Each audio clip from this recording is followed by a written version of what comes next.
na roho inatamani kushindana. Sasa angalia neno lililoko pale, mwili unatamani kushindana na roho, roho inatamani kushindana. Popote pana neno kushindana, manake ni vita. Kwa nini Roho Mtakatifu amekuja? Kwa sababu mwanadamu nje na Roho Mtakatifu hatoboi. Kwa nini Roho Mtakatifu amekuja? Kwa nini unapaswa kujazwa Roho? Kwa sababu mwanadamu nje na Roho Mtakatifu hautoboi. Si umeona kuna wengine walikuwa wanaimba kanisani, na kuna wengine walikuwa watoaji, na kuna wengine walikuwa wanajitolea sana kwa Mungu.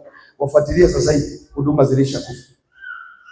Na wakijitahidi walikuwa wanakaga mstari wa mbele. Sasa hivi wanaimbia kwaya mstari wa wapi?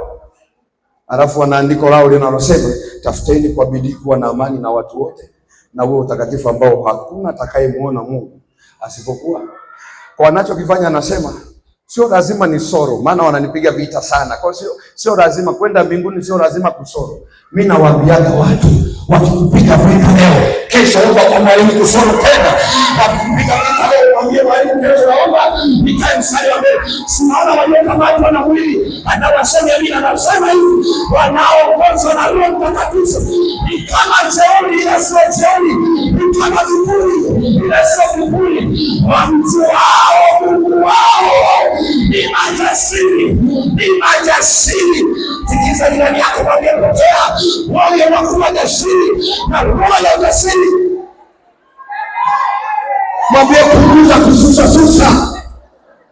Ongelesha jirani yako, mwambie punguza kususa. Mwambie unatia aibu mtu mzima wewe. Wewe unamsaidia huyo anasusaga na aongee na mume wake wanawili sasa. Tikisa jirani yako, mwambie mtu mzima wewe punguza kususa susa.